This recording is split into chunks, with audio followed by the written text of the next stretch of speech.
गणेशाय नमः. सार्थ श्री ज्ञानेश्वरी. माऊलींच्या चरणी माझे साष्टांग दंडवत.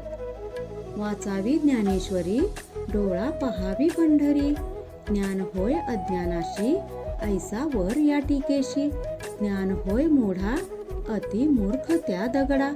वाचील जो कोणी, जना त्यासी लोटांगणी. अध्याय 6 आत्मसंयम योग. क्रमशः वाचन. भाग 3.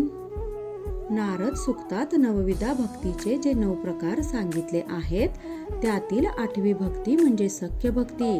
अर्जुन हा त्या 8व्या सख्य भक्तीचा आचरक अधिकारी आहे. श्रेष्ठ असा स्वामी भगवान जवळ असताना त्याचे गुणवर्णन टाकून स्वामी समोर सेवकाचे गुणवर्णन केले तर मालक सुखावतात. तसा अर्जुनास योग्य सुपात्र म्हटल्याने तो श्रीकृष्ण परमात्मा नक्कीच सुखावणार आहे. कारण अर्जुन त्याच्या जीवाभावाचा अनलाडका आहे.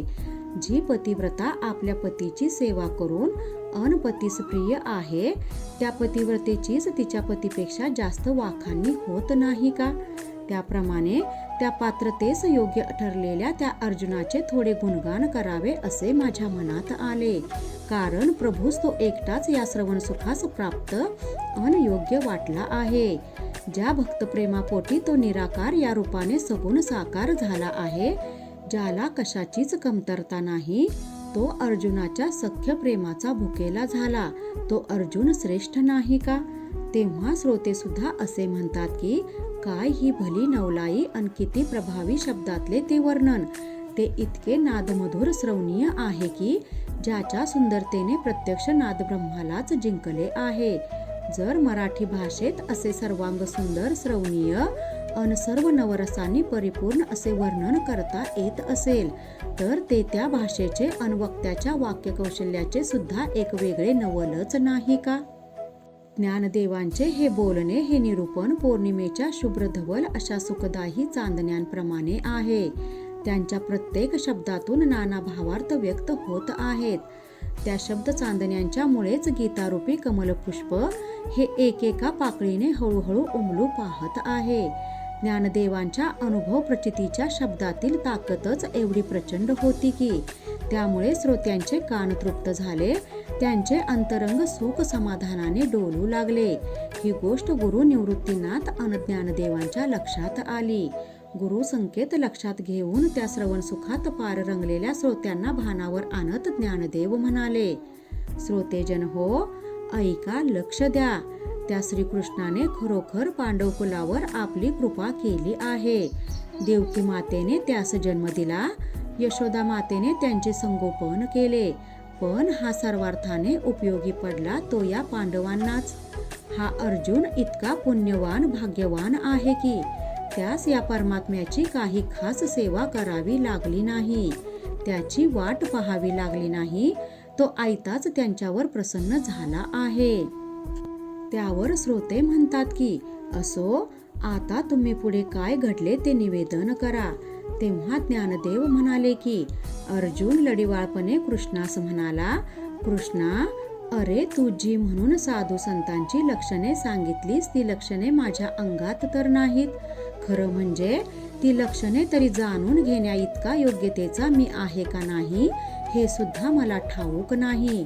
पण देवा, मी काय केले असता माझे अंगी ती पात्रता, ती योग्यता येईल, किंवा ती मला कोण मिळवून देईल?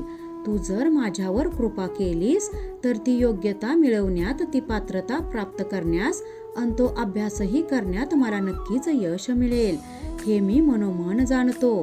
कृष्णा, तू जे वर्णन केलेस ते कोणाचे हे मी जाणत नाही, पण तिची प्रशंसा करावी, ते सुख, तो आनंद जर मलाही मिळेल तर नक्कीच माझ्या आनंदाला पारावार राहणार नाही.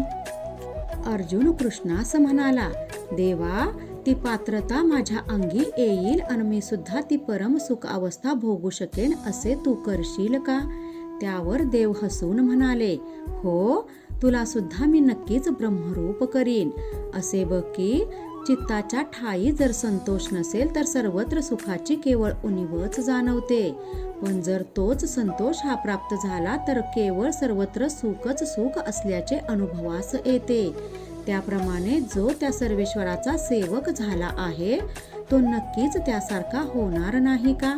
इथे अर्जुन तर अर्थभावाने अधिकच नम्र झाला आहे.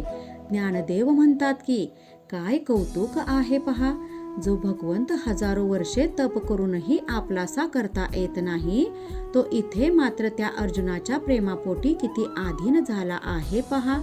तो त्याचा एकही शब्द खाली पडू देत नाही. अर्जुनाचे देवा मला ब्रह्मरूप व्हायचे आहे हे बोलणे ऐकले तर खरे, पण त्याच वेळी देवाच्या मनात विचार आला की ज्या अर्थी अर्जुनाला आता तसे ब्रह्मरूप होण्याचे डोहाळे लागले आहेत, याचाच दुसरा अर्थ असा की त्याच्या बुद्धीत आता वैराग्याचे बीज फुटू लागले आहेत.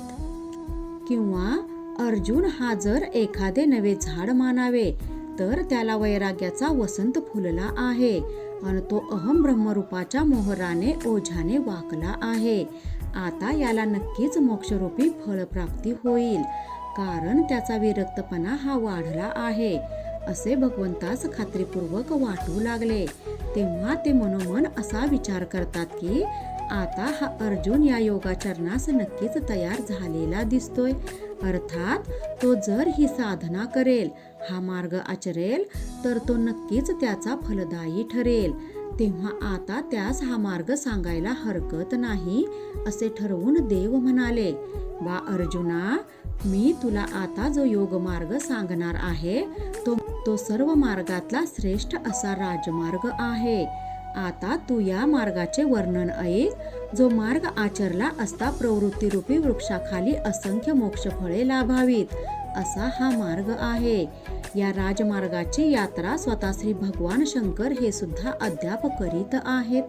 प्रथम काही योगीजन हे आडमार्गांनी आपल्या हृदय आकाशात प्रवेश करण्याचा प्रयत्न करू लागले, पण पुढे हळूहळू त्यांना स्वअनुभवाने हाच राजमार्ग सापडला. हा मार्ग सापडताच त्यांनी इतर सर्व मार्गांचा विवेकपूर्ण त्याग केला अन त्यांनी मोक्षाच्या ध्येयाकडे या मार्गावरून धाव घेतली. या मार्गाच्या आचरणानेच पूर्वी अनेक योगी, ज्ञानी, साधक आणि उपासक हेच साधकाचे सिद्ध झाले. या मार्गास तत्वज्ञानी लोकांनी मान्यता दिली आहे. या मार्गाची वाटचाल करत असताना त्या साधकास तहानभुकेचे किंवा दिवसरात्रीचेही भान राहत नाही. या मार्गावर वाटचाल करू गेली की त्या साधक उपासकास पावलोपावली मोक्षाची भेट होते. थोडीशी वाट जरी चुकली, आडमार्गी झाले तरी स्वर्गसुखाचा लाभ अंतरत नाही. हा मार्गाचा आचरक पूर्वेच्या वाटेने निघतो, प्रवृत्तीची वाट सोडतो, म्हणजे इंद्रियांच्या इच्छेप्रमाणे न वागता, त्यांच्या अधीन न होता तो हळूहळू निवृत्तीच्या पश्चिमेस येऊन पोहोचतो. अर्जुना, या मार्गावरचे जाणे चालणे म्हणजे पायांची क्रिया नाही, तर या उपासनेत बसणेही देह अन स्थिर मन यांची आसन अवस्था आहे. इथला सर्व अभ्यास आसनांचा आहे. या मार्गाने उपासक ज्या मोक्षस्थानी जाऊ पाहतो तो हळूहळू त्या अवस्थेलाच पोहोचतो. ती अवस्था तुला सुद्धा अनुभवास प्रचितीस नक्कीच येईल. त्याबाबत वेगळे ते काय सांगायचे. तेव्हा श्रीकृष्ण मुखातून तो राजमार्ग जाणून घेण्यासाठी ज्याचा हृदयसागर उचंबळत होता तो अर्जुन देवास म्हणाला, हे श्रीहरी, मी त्या श्रवणास फार आतुर झालो आहे. तेव्हा आता क्षणाचाही विलंब न करता तू मला तो राजमार्ग अभ्यास सांग. तेव्हा श्रीकृष्ण म्हणाले, अर्जुना, मी आपणहून तुला हे सांगायला सिद्ध झालोय ना, मग ही अशी शंका का, घाई का, असा उतावळेपणा का रे राजा? कृपा त्या ज्ञानेश्वरीची, करून घ्या शुद्धी भक्तीने अंतरंगाची. रामकृष्ण हरी. गीता भागवत ज्ञानेश्वरी.